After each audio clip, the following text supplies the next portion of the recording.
Christopher Peterson, one of your hosts, and you're listening to the NerdEXP podcast.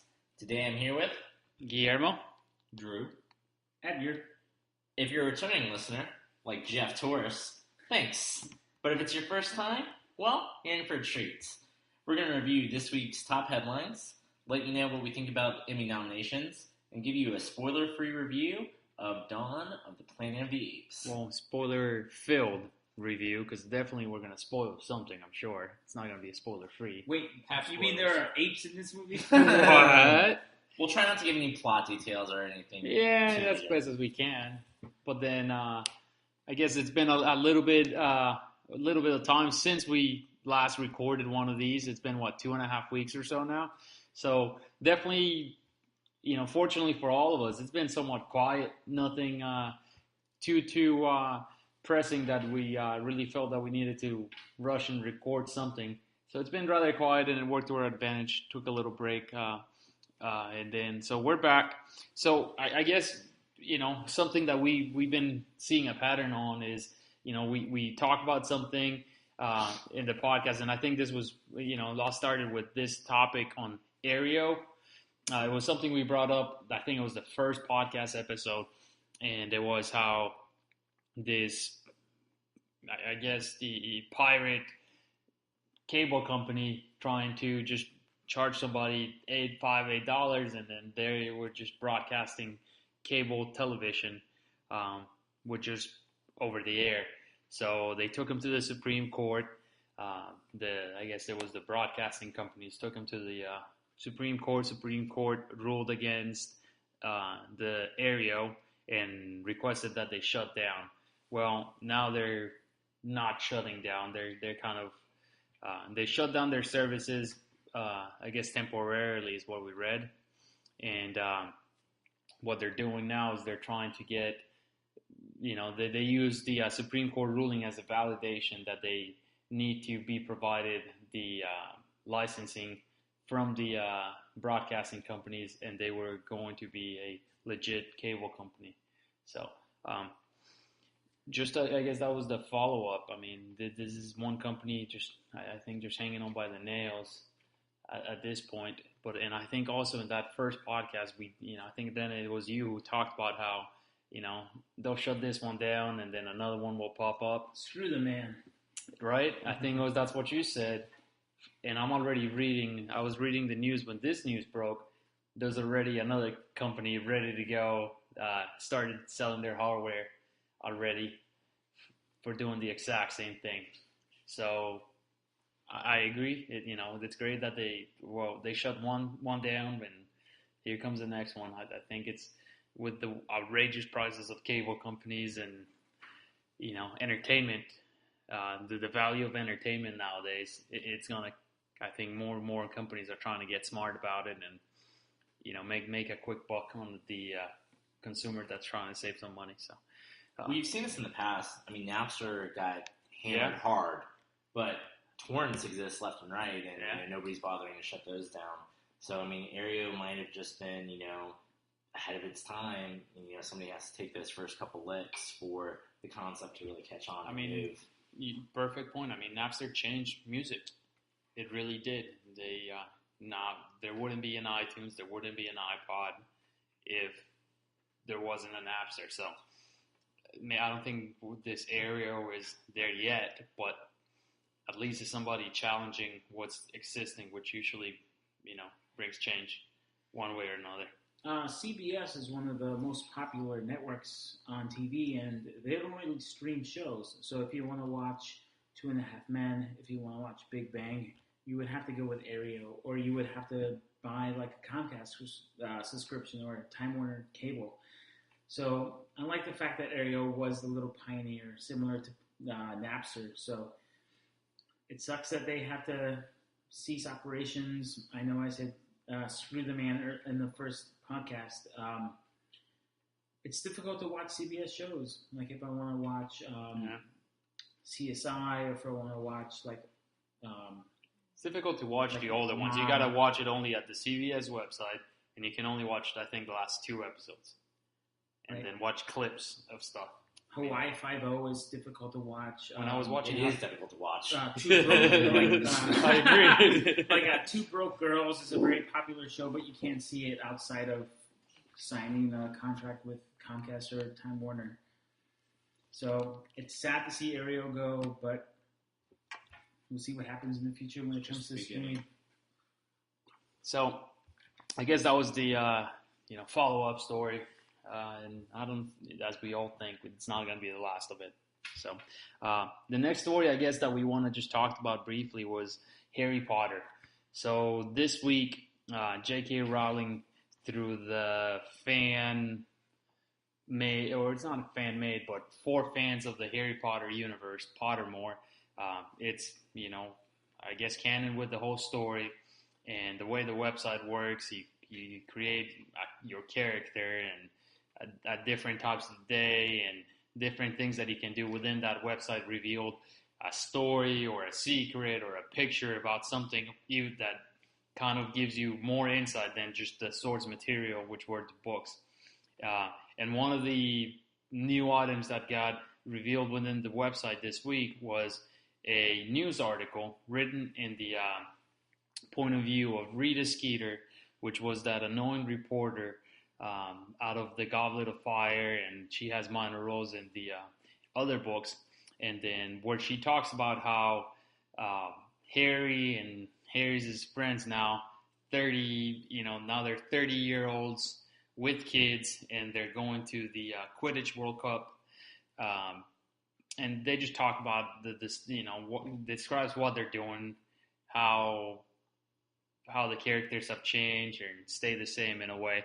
So it was, I guess, as a Harry Potter reader and follower and somebody that has that likes that universe, it was great to get another piece of a new something to just kind of consume as a Harry Potter fanatic, to just learn more about it. I mean, it was such a great story that you definitely want to keep hearing more and more and more.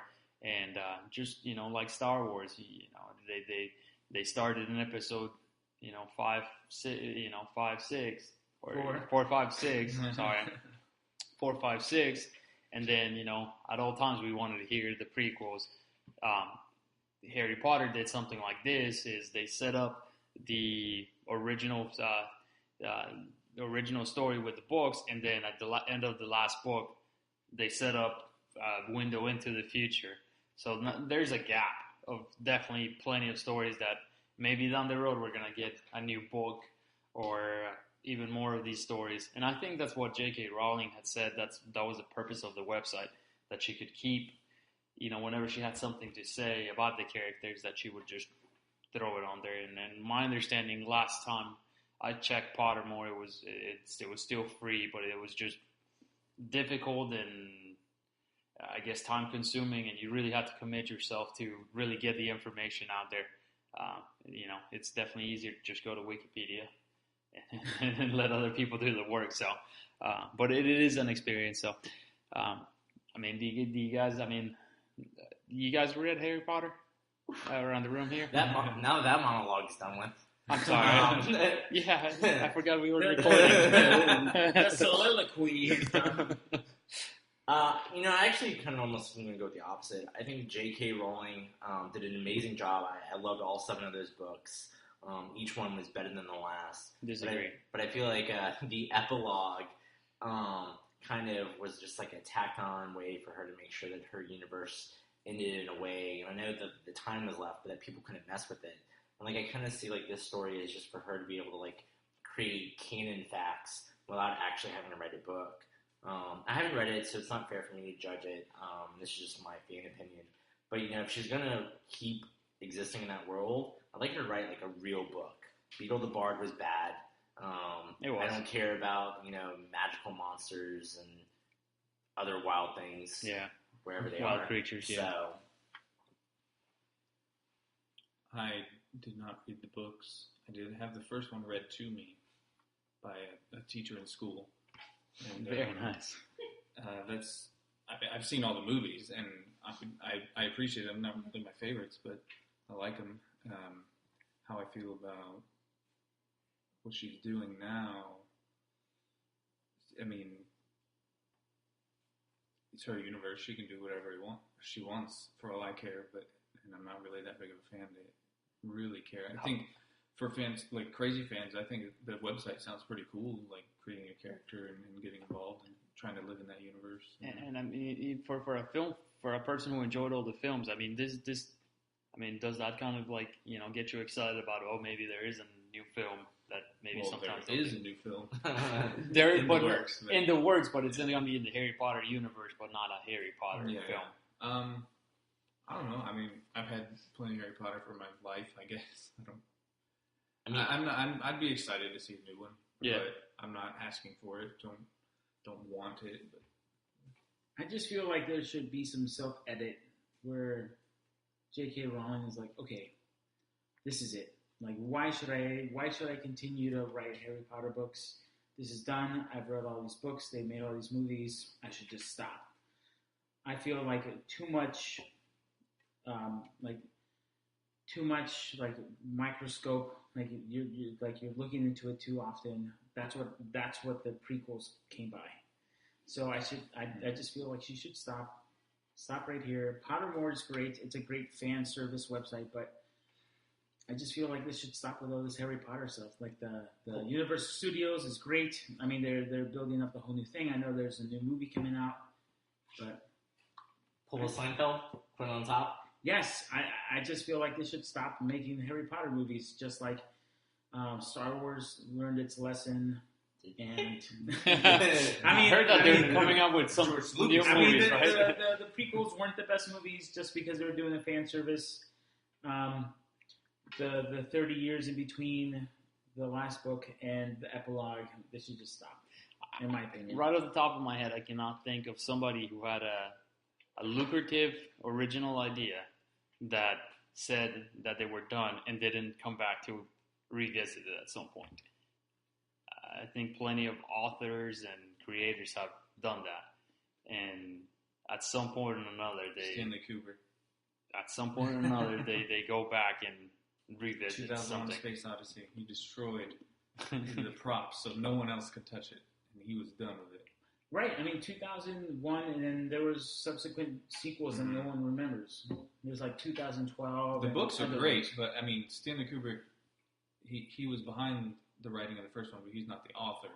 So like the book sequels, they have nothing to do with him, and he didn't care. He didn't want anyone to continue his vision in the film. And they did try. They made a 2010 movie. It did not do well. I've seen it. It was subpar. And he had nothing to do with it? No. Second one? No, okay. He didn't give a shit. And they had to recreate all the set and props by watching the movie because he literally destroyed everything.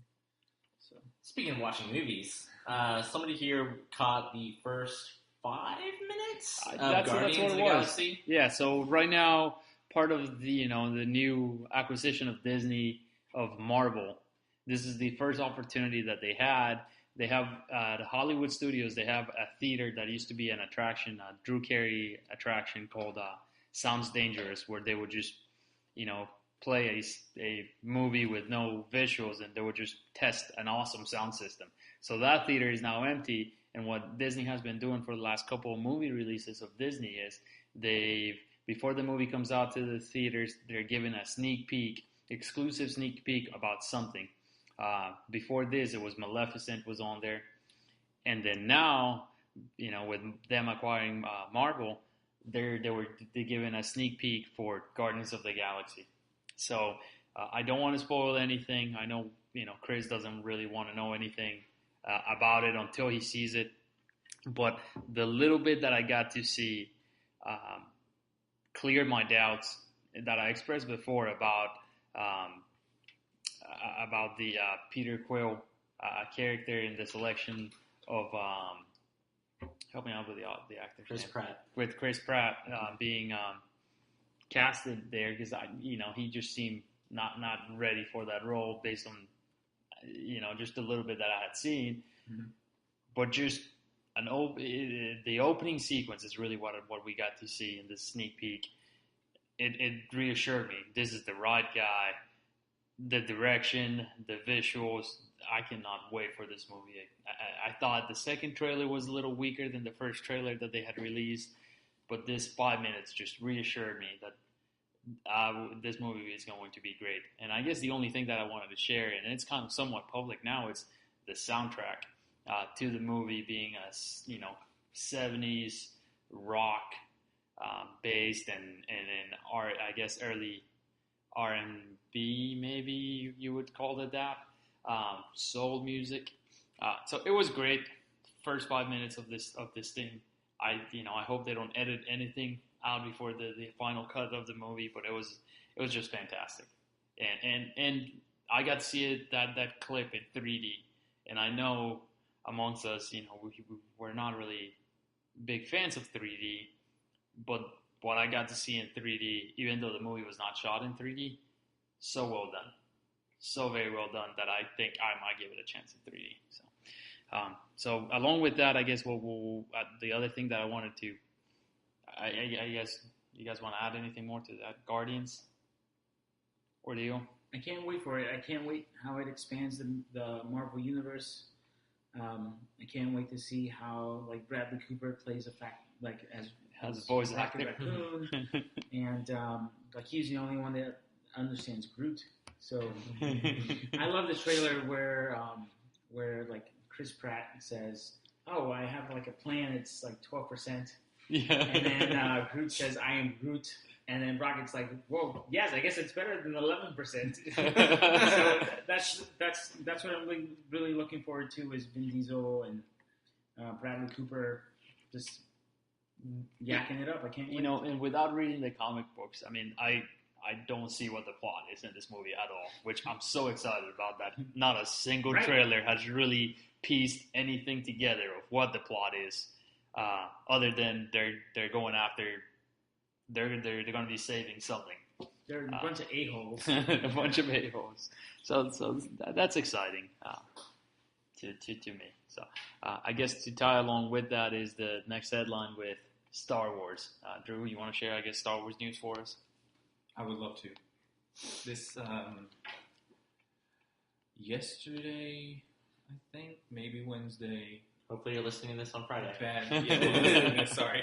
The day before this day, or 2 days before this day. In the recent past. Bad Robot had tweeted a photo of a man setting up an IMAX camera in front of a desert, therefore revealing that, and this is the first official reveal, that IMAX cameras are being used in the filming of Star Wars. So, and anyone who has listened to this, which is very few people, knows whoa, don't downplay us.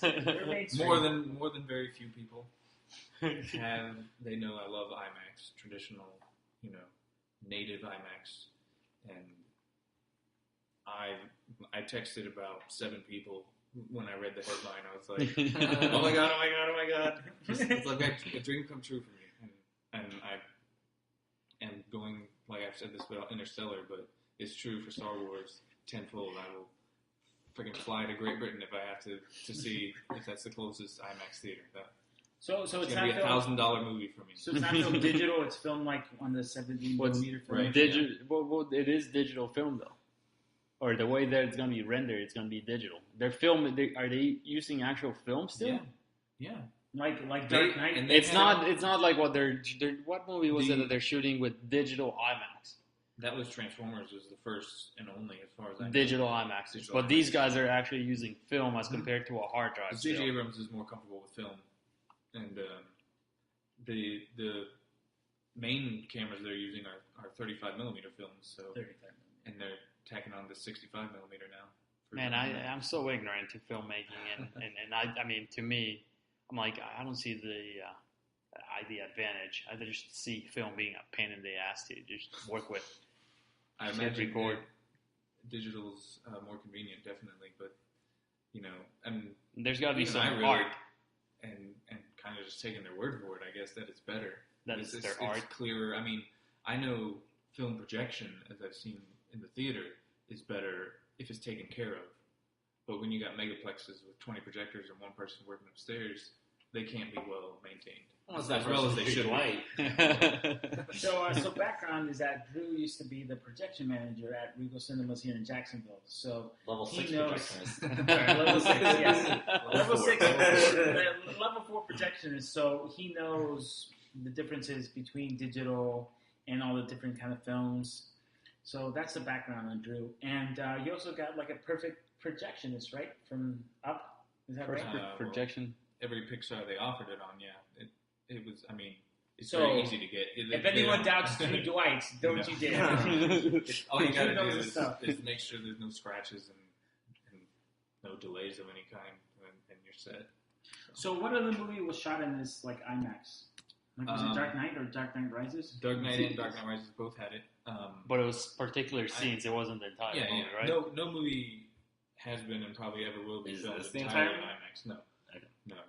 It just means certain scenes. Like, so just you can shoot a lot less at one time. Like, I think just a couple minutes. So you'd have to be reloading that camera way too often. But this is what's going to happen. And it's also really loud. Do you think it's going to be annoying to the fact that all of a sudden we're going to be watching a widescreen, and then all of a sudden the film, or maybe depending how they use it, it's going to open up and reveal even more because of the IMAX? I mean, is that going to distract, be annoying? No. It's amazing. I mean, I've only ever experienced with it that, man. Dark Knight Rises. So if you have a filmmaker that maybe doesn't care about when they do it, it probably would be distracting or unnoticeable either way. But Christopher Nolan definitely is a huge advocate, and he knows what he's doing with it.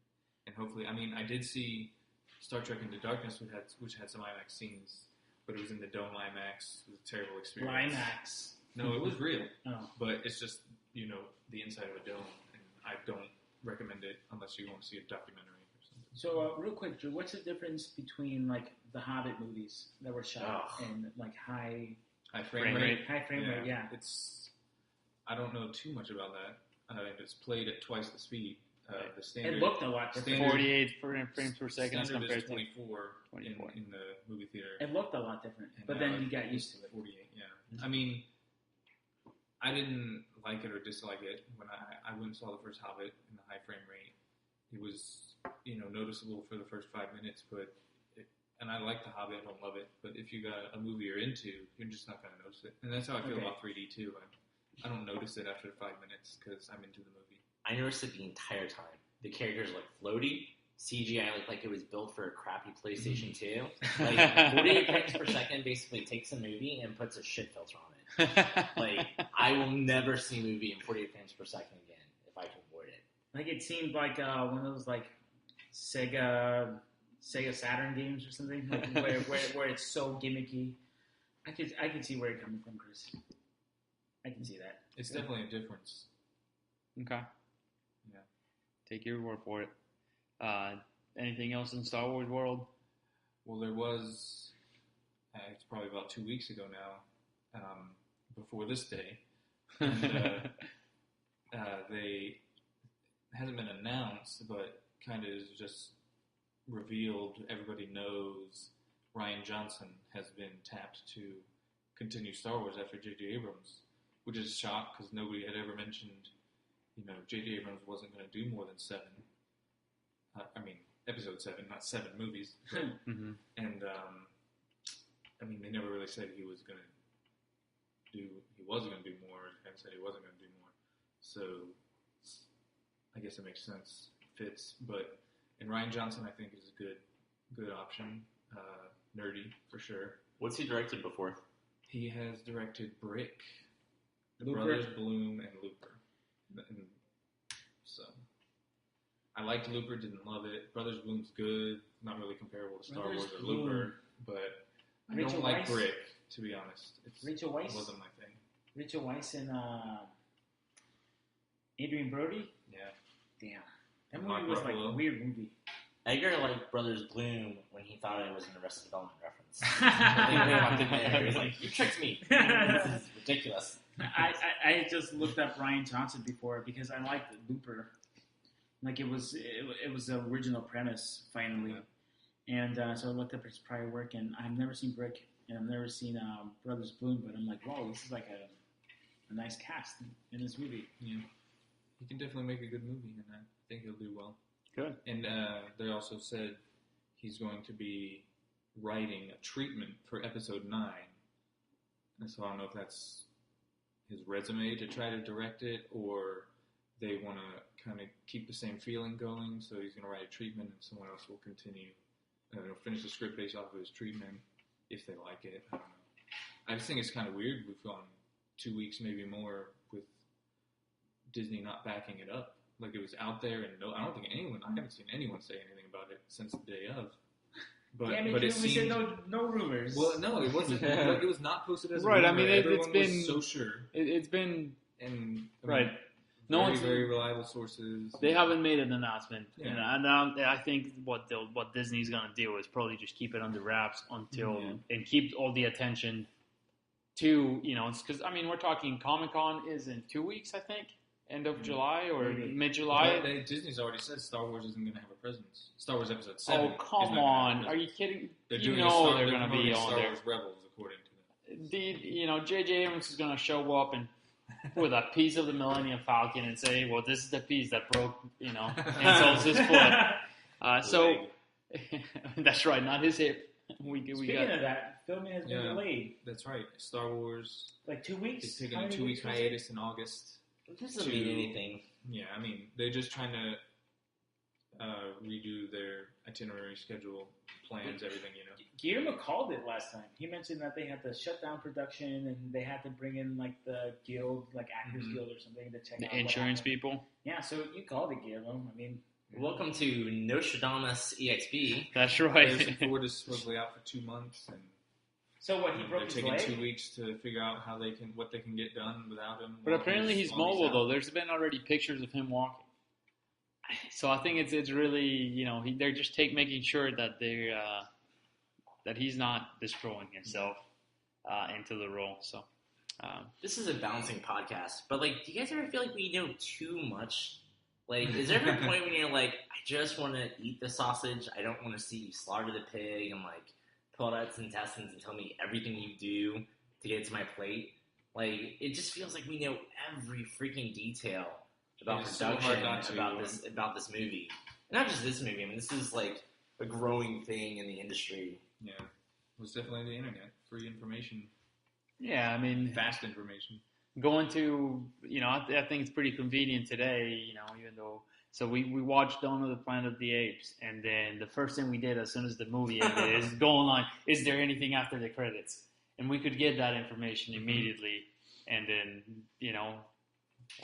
we left. Yeah, because there was nothing. So, but I mean, you're right about being free information. There was a study recently that movie theaters don't even, companies like publishers don't even put out sites anymore dedicated to the movie. They just release that information and they let Twitter and YouTubers and everybody take it. And that's true. I mean, they just create a hashtag. Yeah. Create a hashtag and then Dumb and Dumber 2 actually is. Yeah, so they have a website. The trailers are let down definitely, but their site is really creative. They've called it Dumbler to make make a play off of Tumblr, and they set it up like a Tumblr page, and it's pretty cool. But I don't know if I want to see the movie, unfortunately. Going into that recession deal, so I was Disney this weekend, I guess this past weekend, and at Hollywood Studios again, the started at July 5th, all the way to September. They are capitalizing on, I guess, what they created with Star Wars weekends, with now adding fireworks to another park in Disney World with Hollywood Studios, and the theme that they went with was Frozen. So they're calling it Frozen Summer Fun. And again, this is capitalizing on Frozen, and now at 11 a.m. they have a processional where, the Frozen characters come into the park. And it was definitely, the whole event, I mean, I guess in short it was very rushed. It looks that way. It looks like it was pieced together. I mean, they're using floats that they use for the Christmas parade because they're wintry. So it was definitely pulled together very quickly. The main event is one show where it's a sing-along. And when I heard about it, I was like, oh, man, this is actually pretty cool. It's going to be, they're going to get the right cast, to go and sing the songs. And then I sat through the show, and all it was is, here, guys, here's that scene in the movie where they sing along with the movie. And it was just them showing the movie clips, even though they had face characters to go along with it. So it was a disappointment. But what I wanted to bring up, I guess, as a discussion is, why do you think that Frozen is so big? There's gold in there's gold in those hills. I mean, why not? I mean, Frozen is a. All right. Well, let me put it into perspective. Something that I guess for me it just hit me as I was going through Disney parks. So there I was going through Disney parks, and then seeing kids, seeing their reactions to some of the characters. For example, Tangled, which was the Rapunzel movie. A known story of a very well-known character, which I thought that was a very good movie. It had a great songs, great voice acting. Animation was impeccable, but it wasn't that huge of a hit. And it just kind of hit me is, do you think it has to do with the fact that when all these other Disney movies came out, we had, The Princess and the Frog, even though that movie was just not that great. But Disney did make other movies in the meantime. Do we think it was impact on the economy? Now that, the economy is bouncing out of it, parents can spend on merchandise for Frozen. They can, did the upswing of the economy create this monster that is Frozen? What do you guys think? No, I think it's just, it's just happenstance, and somehow this hit with the generation, and people like that song. And, bring Tangled in like that, that's always my go-to whenever everybody talks about how great Frozen is. Because I think Tangled was a better movie. Like, I enjoyed it. I watched Frozen around when it came out, and I didn't walk out of the theater not liking it. 2 weeks later, like, I'm a fool, apparently, and, like, the entire world is in love with this. And don't get me wrong, like, the main Let It Go song is really good. Every other song is kind of mediocre to bad. And, like, I don't know. I don't want to turn it into a Frozen bash, but like, that movie is bad. Like, it doesn't start until half an hour in, which is a lot of time for a 90-minute movie. And then everything just gets really rushed and, oh, it's a journey movie. Oh, except when we have to get from the other direction, then we can, like, practically teleport. Tangled, I think, takes its time. It was a very well-developed story. It was, yeah. And that's not for kids, unfortunately. Frozen was one of the fastest moving films I've ever seen, like plot-wise. It just went boom, boom, boom. And the songs, I think, they're a lot louder in Frozen. Okay. Well, Tangled, they were all, I don't want to say mellow, but, more close to mellow. It was built within the story. It wasn't a showstopper. It wasn't like, let's stop the movie so I can sing my song. Yeah. Well, it's because the Frozen, I haven't seen Frozen, by the way. Oh, come on. But Frozen has pedigree. Like, the writers of the songs have plenty of, like, pedigree when it comes to their songs, their songwriting. So they knew exactly, like, Disney knew exactly what they were getting from the duo. I think they're the Garcias, whatever. Like, they won an Oscar for Best Song this year. So they've done other Broadway shows like Avenue Q, and, like, they knew exactly what they were getting. What will get people singing? Exactly. What will get people singing? Like, the more popular Disney movies, in my opinion, have great songs. Like Lion King, Beauty and the Beast, Toy Story, like You Got a Friend in Me. So they knew exactly what they were pitching. Like, that, I feel like that's why Frozen is so popular, is because people can sing along, kids can sing along, even though I've never seen the movie. You might be on to, like, the secret formula, because Wreck-It Ralph and Tangled were movies. There you go. That's the other one that I was missing. No sing-along songs, though. Frozen was an animated Broadway show, almost. Yeah. Like, I mean, that movie is 40% music. So, I mean, right? It created a soundtrack. I mean, this movie's soundtrack was, I think, like 14 songs. And then they were able to have a deluxe edition with like 28 songs. The Target. the limited exclusive Target for release. Target. That's right. And so definitely, I had not seen that for a while. I mean, last time I saw it was The Lion King, when they re-released The Lion King soundtrack with like, here's another 30 extra sounds of the giraffe that we did. I think they're releasing a 20th anniversary this year too, with even more stuff on it. So, all right. It was interesting to just mention. In this week's segment of the Casting Couch, we are going to talk about Brandon Ruth. He is going to be in Aereo Season 3, playing Ray Palmer, who you guys all know who that is. It's the Atom. I know, thanks to you, Chris. I mean, you know, guy goes from Superman to the Atom. That is a demotion. He went from movies to TV. But I mean, for his career, like, I mean, it's fine. Like, it's great. He's getting the paycheck, man. It's funny. Like, I think he's an okay actor. Like, he's done a good job, and he's done a good job in all the roles that I've seen him in. He's not Ray Palmer. Like, Ray Palmer is a scientist. You know, he's kind of a nerdy guy. He's just, you know, a regular guy who happens to be smart. Brandon Ruth is, you know, like a tall, like, beautiful. But see, Brandon Routh, for me though, I thought he was a better Clark Kent than he was a Superman. Agreed. So when you say he's not nerdy enough, I think if anything he was good at is being nerdy. So I think he'll fulfill that very well. It's interesting. I mean, the fact that it's a crossover within a universe that I thought was, I mean, it was a universe that they were building the DC, but then Chris, you know, had an earlier discussion with him when he said that Green Arrow was technically not part of the DC universe that they're building with the Justice League. Stephen Amell, the actor, came out and said like he will not be Green Arrow in the DC cinematic universe. So I mean, like those roles are going to be separate. Flash isn't carrying over either. No.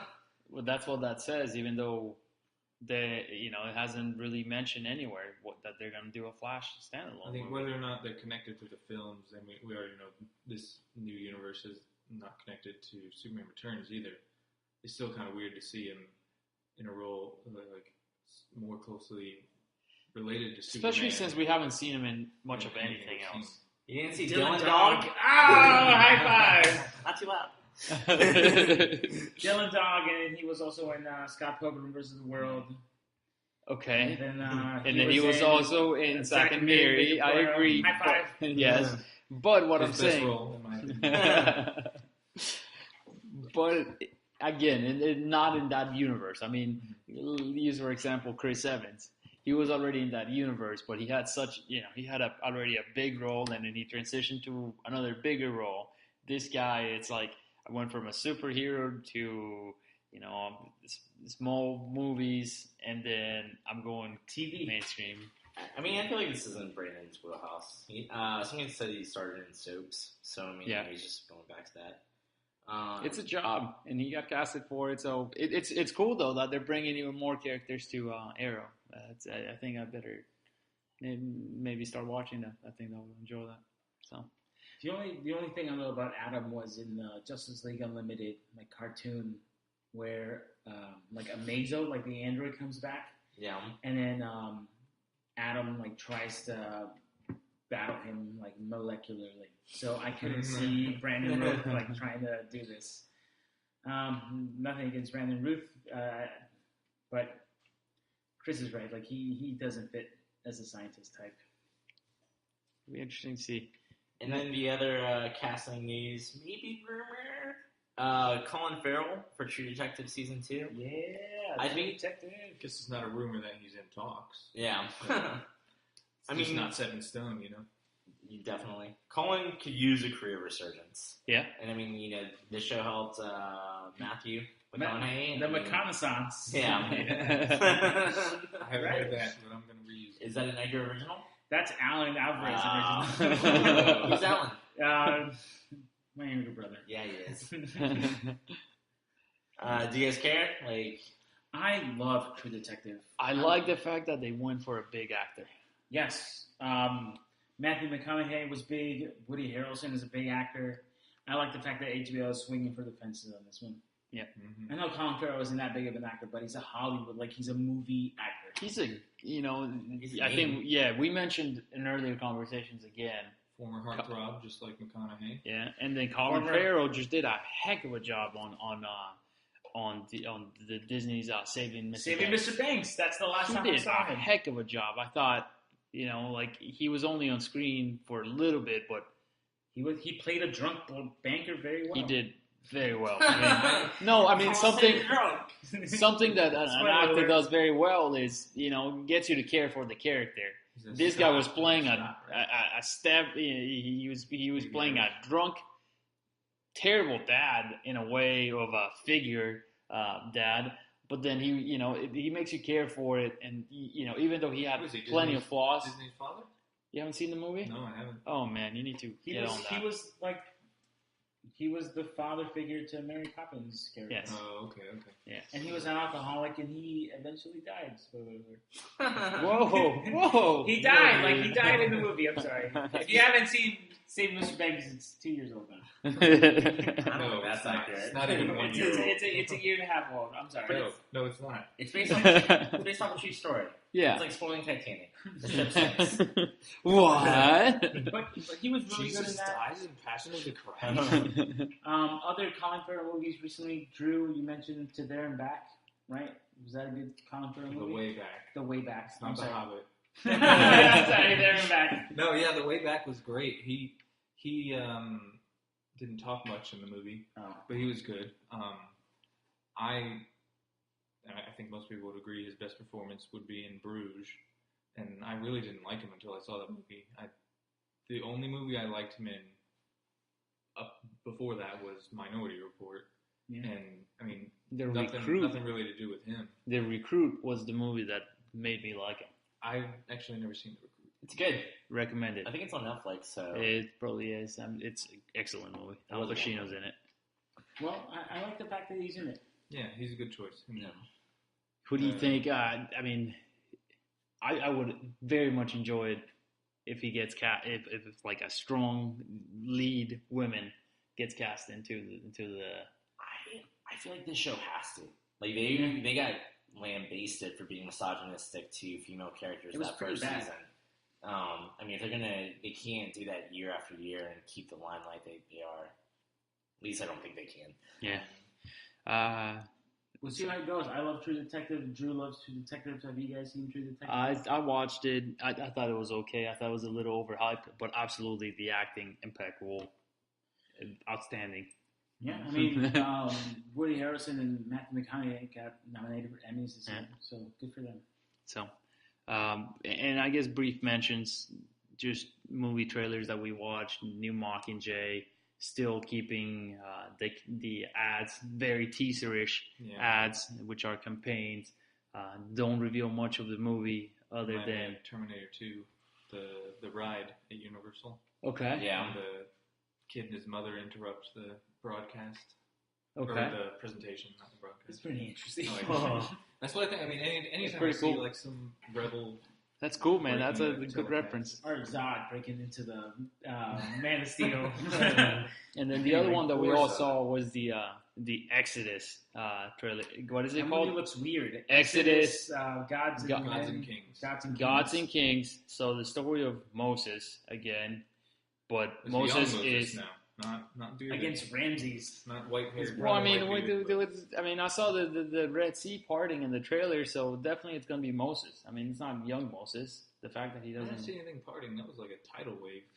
I think come it's on. all around. I think it's the story of Moses. It looks weird. I agree. And something that I hated about it is it was dark. Why would you make that movie dark? Like a dark tone. Well, it's supposed to be an epic. It's supposed to be heavy. A classic biblical epic. Gladiator was freaking epic. It was a sunny day on Gladiator. I think this is going to be another one of Gladiator's a dark movie. I think this is Ridley Scott's forgotten movie. We never talked about it. I didn't even know it came out until I just watched the trailer. I think this is another one of Ridley Scott's toss-away movies, in my opinion. I'm always excited for a Ridley Scott movie, even though half the time he doesn't meet my expectations. He directs beautifully, but another Hans Zimmer soundtrack. Script. Hans Zimmer's trying to stay away from that. He said in interviews, he's like, I know I overdid it. other composers, working composers, they're all the ones using This movie comes out this year, doesn't it? Exodus is October or December. Something? This movie, I looked on Wikipedia, was filmed in 2013. So this movie has been one that's been bumped back a lot. Oh. I'll wait for it on Netflix. I'm not gonna go out to the movie theater. I'll see it. I'll see it too. I mean, his movies should be seen.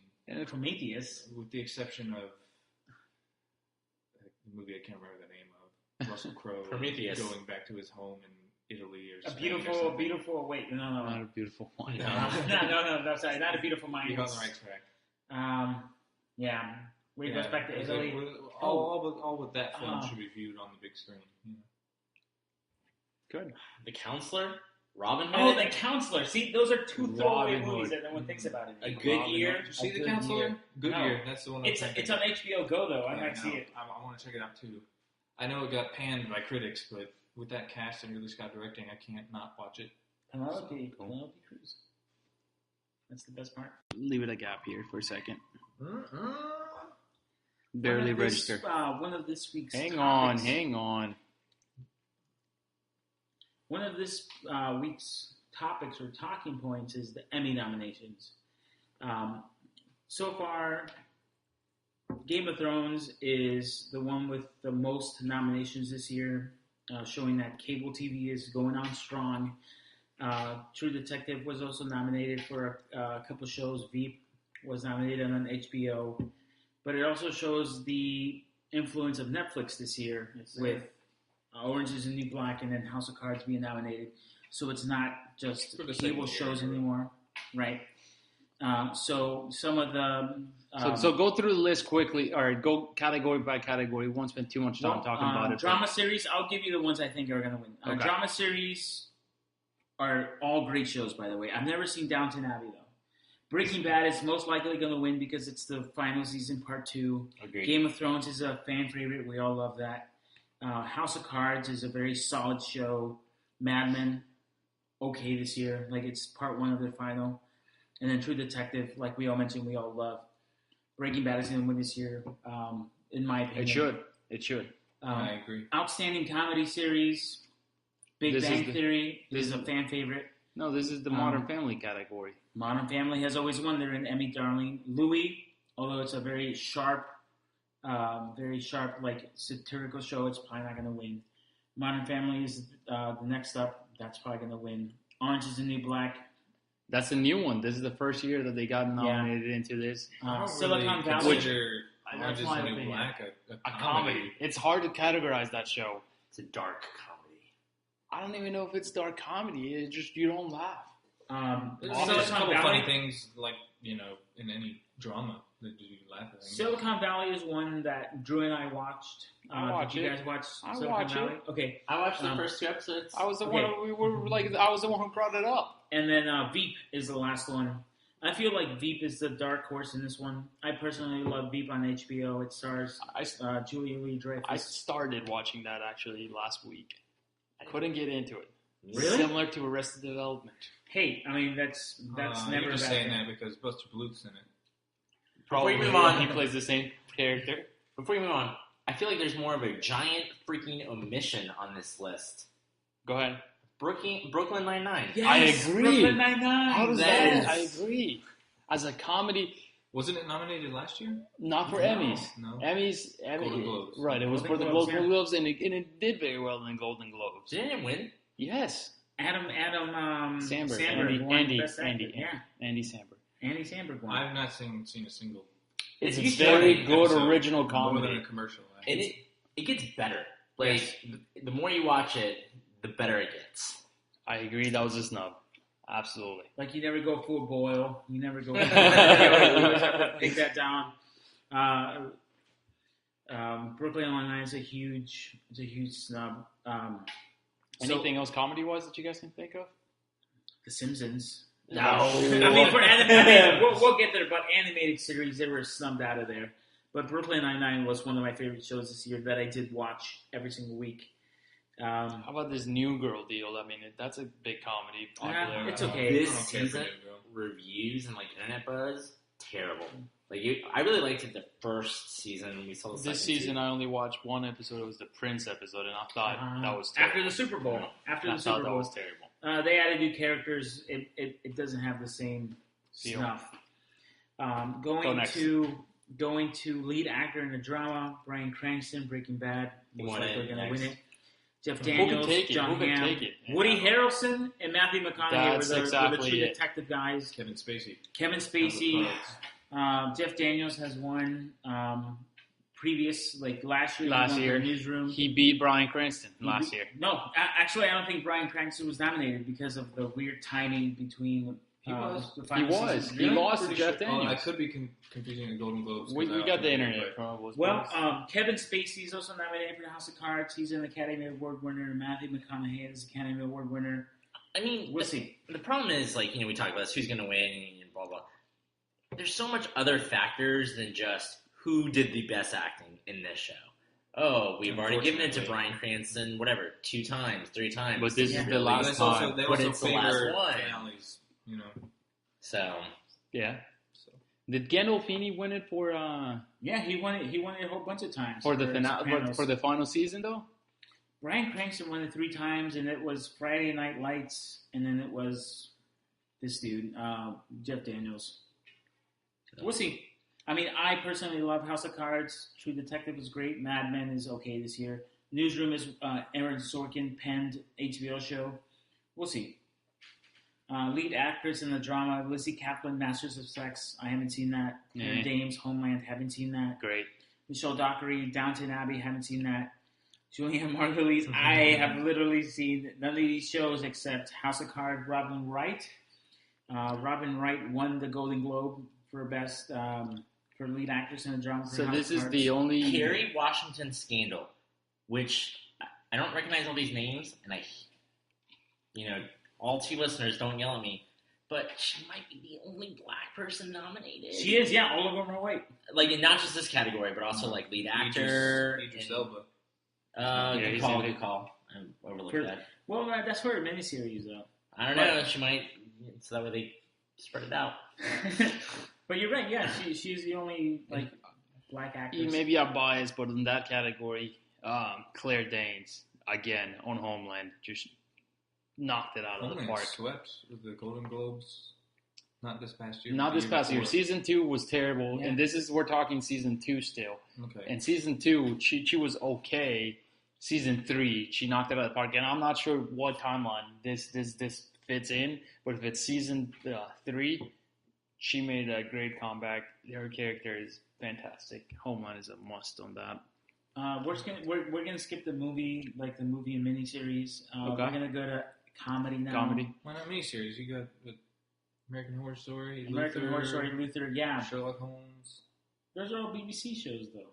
I know, but who got nominated? Did very popular. Cumberbatch get nominated for Sherlock Holmes? Yeah, he got nominated. The show didn't. Season 3 is the weakest season of that series. How they explain him coming back, that's weird. It was bullshit. Yeah, that was bullshit. The only Agent Coulson? No. Notice they're not nominated for Shield for this. No Shield nominations. I mean, Benedict does a good job playing Sherlock, but I don't know. But then Fargo, that's. I haven't seen it. I've heard great things about Internet Fargo. Darling. I didn't know it was such a short series, miniseries. About Fargo. I didn't know that. Moving over to comedy, Louis C.K. is nominated for Louis. He's probably not going to win it. He's going to lose it again. Don Cheadle for House of Lies. That's Alan Alvarez's favorite. Ricky Gervais for Derek. Drew, you like Derek? I do. I really like Derek. Is he really comedy? Like It's Derek a comedy. It's serious comedy dark again. Comedy. There's a lot more comedy in it than a drama would have, but it's. I wouldn't say dark, but it's emotional. Okay. But yeah, I'd categorize it as a comedy. Matt LeBlanc for Episodes. I've never seen a single second of Episodes. Shameless. I haven't seen a single second of Shameless. Jim Parsons has always swept this. I feel like Jim Parsons is going to win it this year. Yeah, no one else. I guess everyone else is Unless Louis C.K. is the... But everybody else is coming back from it's not their first time being nominated on that category, I feel like this is 2013. Maybe Ricky Gervais might be the one that stands out in there. Maybe. I think Bob's Burgers is going to take on the animated program. Well, we're not there yet. Sorry. Thinking out loud. Yeah. Sorry. Lead actress in a comedy, Lena Dunham, Girls. I enjoy the show. I don't think she's going to win it.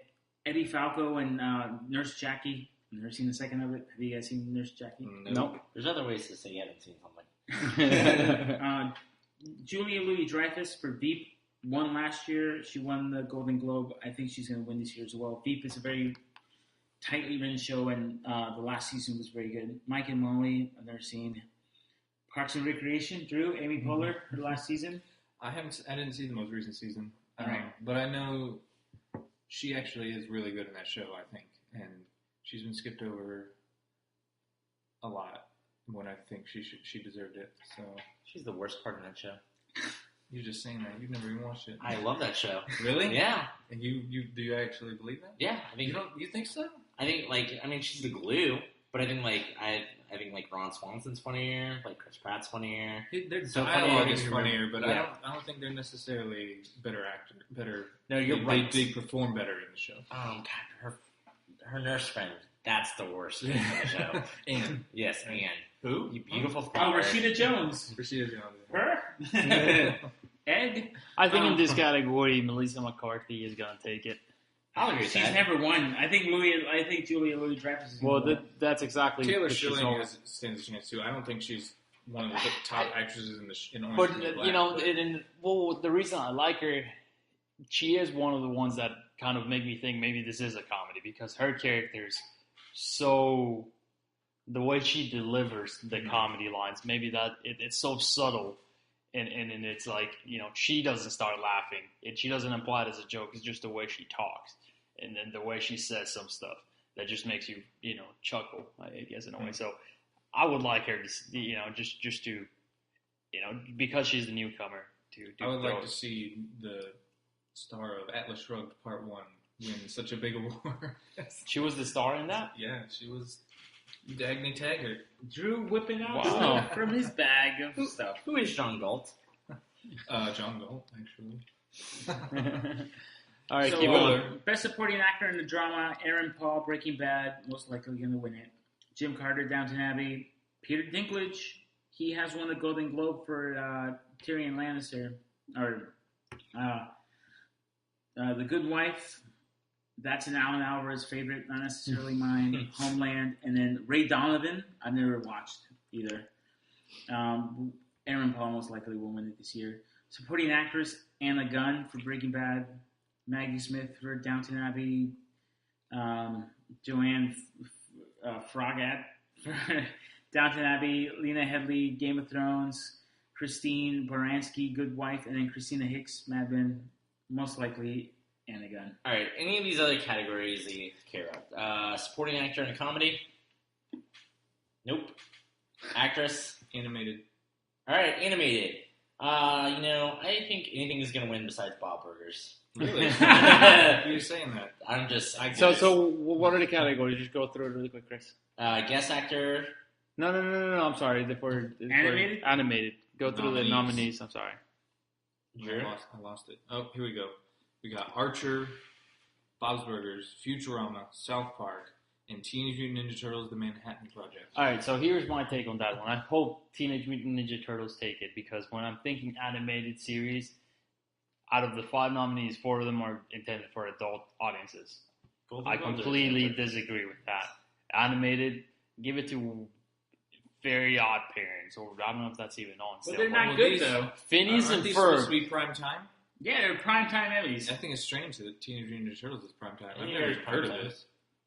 Is this still on Nickelodeon? Yes. I didn't know it had a subtitle. I guess it did. I didn't either. I hope Archer wins. Archer's a very See funny if show. Michael It Bay recently is got paid enough rebooted. to get Teenage Mutant Ninja Turtles an award. It recently got Archer got this shit. rebooted into Archer Vice, where now they deal drugs. So they got rebooted. I think Interesting. You're just saying that because an Arrested Development alone. I think it is on that show. I love Archer. I haven't seen Futurama in years. South Park I haven't seen in a couple years. Teenage Mutant Ninja Turtles I haven't seen since 1992. Simpsons wasn't nominated. Archer I've seen first 2 seasons maybe. So Bob's Burgers is really the only thing that I've heard people talk about. Yeah, right. That's why I'm picking it. Like these other things are, they've been around. I really hope the Teenage Mutant Ninja Turtles take it. Have you watched it? No, but I really like it. On principle, David. We love TMNT. All right, and then moving on, I guess, to the other topic of the week that we want to talk. We just, we went to the movies earlier today to enjoy Dawn of the Planet of the Apes. So if you want to get to this point, and, we're going to try to not reveal much of anything, even though in my opinion, there's not much to reveal out of this movie. Feel free to stop it here, go watch the movie, and then come back and hit play, and then we'll go ahead and start talking on that. I guess just briefly around the room, the ones who saw it is myself, Drew, and Chris, and Edgar did not see it. What did you two guys think about it? And then I'll go back to me. Drew? I loved this movie. Okay. I was moved. I laughed. It was intense. It was everywhere. It was everything you need in a summer movie, and it was smart. And I think I'm repeating a lot of the critics' reviews and everything, but it's all true, I think. And, Caesar, extremely likable, well portrayed. Every time he spoke, you're like, he's Caesar, he's awesome. Koba? Yeah. Koba, the villain, pure freaking evil. Like, he was maybe one of the most evil villains I've ever seen in a movie. And it may have been over the top at sometimes, but he was so hateable. He's hateable. Okay. And I hate it. And I like that they didn't make him badass. Like, no, I don't know anyone who could like him. He was mean. Okay. I'm with you. I liked this movie. When you say you loved, I thought it was good. I'll agree with pretty much everything that you said, Drew, except for the fact that, when you said, it was smart. I didn't think this movie was smart. I think this movie was almost exactly what you would expect from it. Koba was pure evil. I think that's a lazy and easy villain to have with no redeeming qualities or, whatever. But I did root, for Caesar, for the apes, the entire movie, and I did want him to defeat Koba. So, they definitely had that going forward. So, and I did feel all the emotions that I was expected to. They also did a good job of setting up intense moments and displaying violence without being gruesome. There was times when I was like... without making it cool, too. Yeah. Except, I would say, the final physical confrontation between Caesar and Koba, just the two of them, Caesar did some pretty cool stuff. But other than that, but, he's a good guy, so whatever. But, all the battles, the huge battles with weapons and bombs going off, it wasn't portrayed as cool, and it wasn't, gruesome, like you said. There was one gruesome part that I maybe shied away from screen a little bit. I know was exactly what you're going to where the first time that they fight, that Koba fights Caesar. That's not what I was thinking. No? Okay. No, but that was, he beats the crap out of him. Emotionally, too. Right, he beats the look in Caesar's crap face out of him. was... I almost cried. I was just like... He beats the crap out of him and... Caesar's... anger and remorse, frustration. Knew that he had to stop. He couldn't go. He couldn't finish. So maybe that was it. What would we? I was going to say when Koba shoots the two guys that are testing out the weapons. That don't show too much, but no, you're right. Much, but that was just kidding. There are lots of spoilers. Even kind of mentioning the fact that Koba goes bad is. Yeah, that's true. Because there's no hint of that in Rise. Yeah, not in Rise. No. Predictable movie though. Yeah. So the dialogue was a little weak. I'll give you that. All right. So I'll give you my take. Boring. Oh. This movie to me was boring. The beginning, holy crap, please get this movie started. I'm tired of the subtitles with ellipses. I'm like, how do they know we're putting ellipses on the translation of the sign language? That they go dot, dot, dot, with their fingers? I did not like I did not like that at all. The mixture of, all right, all the apes are sign language, and then some of them can speak, some of them cannot at certain parts of the movie. Caesar at times speaks back to them in sign. Sometimes he talks back to them in not sign. It was confusing. Gary Oldman, I thought it was a waste of an actor again. Agreed. Why we even put him in there? He's very forgettable. He was in it. I mean, this is a quality actor, and then you put him in there in a very insignificant role at all. No background.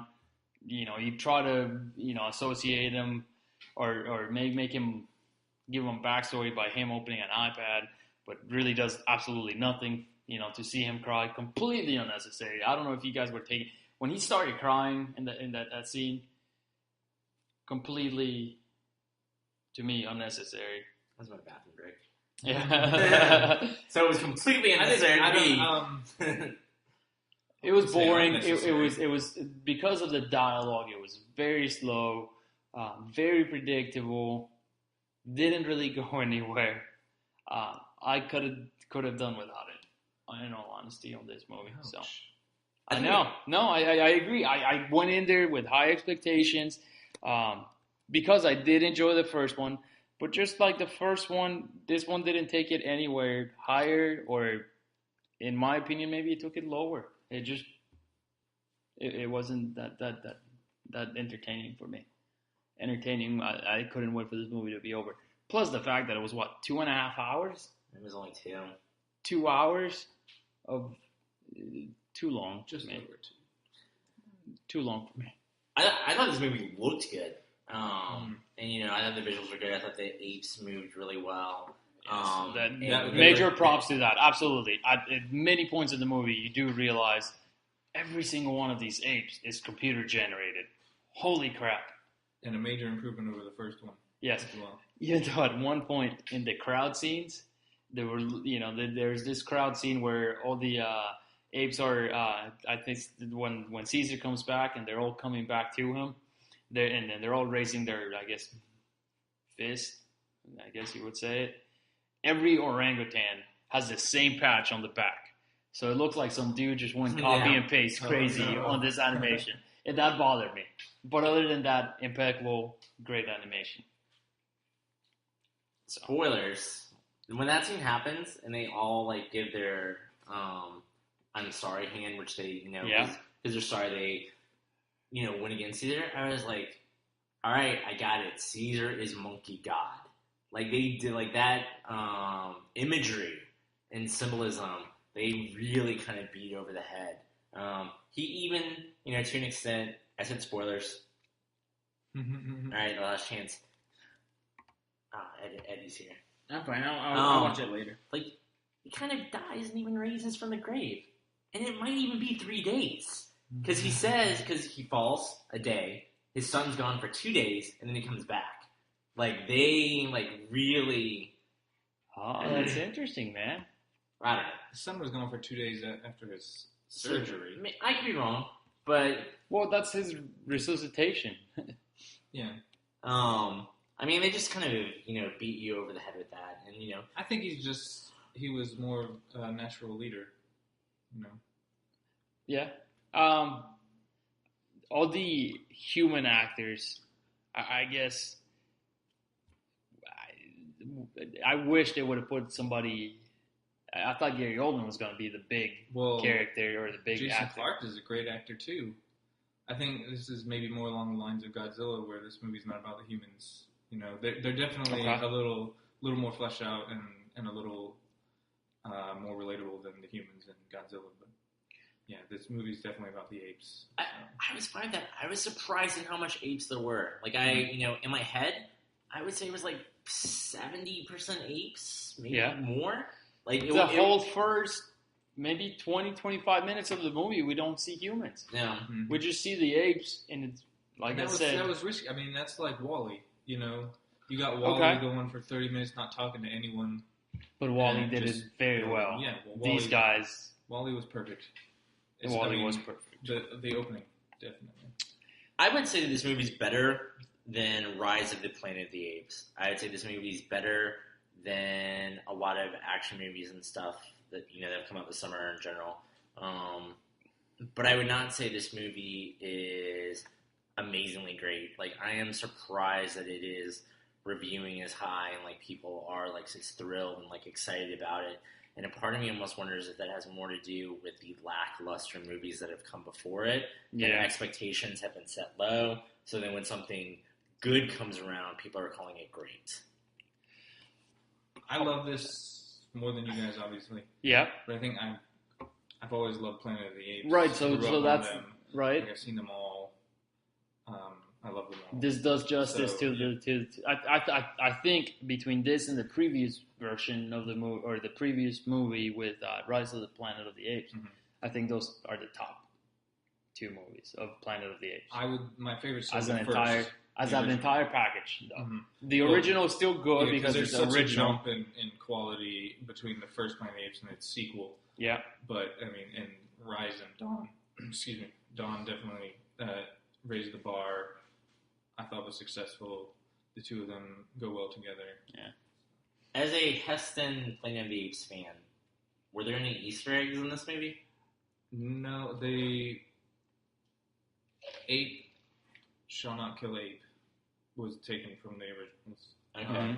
And I thought it was going to be more than the Easter egg, but it actually did play a part in the movie. But when they first show it, he's just like riding it on the rock. I was like, oh, that's cool. That's from the first movie. And then the only other thing I noticed was the scarecrows they had set up outside of their village. And then that was taken from the original film too. So. And I mean, there was a lot more I think in Rise that I noticed. Yeah, a lot more references. Yeah, I mean, this one again, they make the Caesar symbol, which was the shape of his window. I want that tattoo. When I saw it on the rock, I leaned over to the person next to me. I was like, "It's the window on the rock. Did you catch it?" And when he came and drew it on the bus, I was like, "That's a tattoo." And that's the emblem of the army of the Apes. So that is their emblem, their shield. Their coat of arms, so to speak. Something that was funny that I thought it was funny about this, being that I like soundtracks. Michael Giacchino soundtrack, very well. Whoa, Michael Giacchino. Yes, exactly. Yep. Very well done. Lots of Matt Reeves and J.J. Abrams are buddies. Of close, cool things. But the track titles. Did you guys hear about the track titles? I did. Yeah. So so Level Playing Field, that's one of them. Look Who's Stalking, The Great Ape Processional, Past Their Primates, Close Encounters of the Fur Kind, Monkey to the City, The Lost City of Chimpanzee, nice, Monkey See, Monkey Coop, The Apes, Monkey Coop, The Apes of Wrath, Guerrilla Warfare. Ugh. Enough monkeying around. So, how bonobo can you go? That's one of the actual titles. Silly, when I read that, I'm like, oh man, this movie's gonna have, it's funny moments because of that spirit that they kind of set up with the soundtrack. So maybe that was a little bit of a letdown, or what led to my major letdown. With that many track titles, you couldn't have expected that. No funny moments in this movie. I laughed a couple times. The one I remember, and it's kind of a rough scene too, is when the orangutan leans over to them and goes, "Run." I thought that was great. Really? Yeah. What was it? I mean, I was thinking Cobalt when he pretended to be a monkey. That was good. Yes, that was good. But those humans were so stupid. They were. They were so stupid. Yeah. Token idiots. Yeah. Or drugs. So. All right. So what do we usually rate these movies out of 10? I don't think we have a usual. Out of 10. Or out of 10, what did you give it, Drew? 9. Okay. Chris? 8-ish. 8-ish. For me, it's a solid 7. And then that's higher than I expected. Like, I mean, for you saying you don't like it, like when I say don't like when a movie is just middle of the road for me, I put that at a 5. Like, I try and keep a 5 as like this movie. I mean, I've seen 5 movies this year, plenty of them. This movie's slightly above it, but I think as a whole, you know, I usually, if I like something really well, top 10, 9s or 10s. Yeah. So for me, having something middle of the road means a 5 is really a movie like I don't even touch it. You know, it was just existed. There's 10 points on the scale for a reason. Just because of that, I'm lowering it 6. 6. It's like maybe a 6, 6.5. It's still not enough for me to really care for it. I thought it was boring. I'll never see it again. I agree. Yes, no rewatch value for me. I'm buying it. Rewatch, but you're buying it because of like any movie that moves me emotionally is a winner in my book, and I want it on my shelf. Okay, right next to How to Train Your Dragon 2. I was more moved by this one, honestly. Good. But How to Train Your Dragon was really good. Anything else about the movie that you guys want to talk about? Cool. Just for spoilers, like when the final scene. Never mind. I'm not gonna say it. I hadn't seen it. I don't want to go that far into it. I'll go to the bathroom. But anyway, it felt like a cop out. Like I just wish they would have committed. To what? What are you talking about? To. You're talking about Kova's fall? Yeah. Okay. I agree, and then I don't think he could have survived that. No, and I mean even if there is the sequel, and how do you really you're gonna make him a major character? What's he gonna do? Go freaking side with the humans? I don't think he would have a role. It's all right. I mean, mean, it's gonna be apes versus humans in the next one. Yeah, I think he's dead. I think they just want to give him a more violent death. I think the next movie is going to be... What's the next title? Rise, Dawn... Ascension? Noon? I don't know. Noon. The evening of the Planet of the Apes. The sunset of planet. I don't know. I think the next movie I really hope. It sounds like Battle would fit, but that's already been taken. Yeah. To me, it seems that this is the time that the next movie we're going to introduce who Cornelius is, who. And I think it will end with the spaceship crashing. I think they're at that point. So I think they're at that point. They've already said they're leading up to that. I think they're going to do 3 movies and end it. I think that's it. I mean, this is the backstory that a lot of fans were asking for, and they've done a great job. Yeah, this is probably the best prequels I've ever seen so far. If we count Batman as a reboot and not a prequel, then yes. Batman Begins? Yes. Yeah, definitely. That's a reboot. Okay. Yeah. I can't think of prequels. No. Really. Okay. All right. Well, that's I guess all we got this week. That's a show. So I hope you guys listened and enjoyed it. If you want to hear more from us, you can follow me on Twitter at ChrisTasticGuy.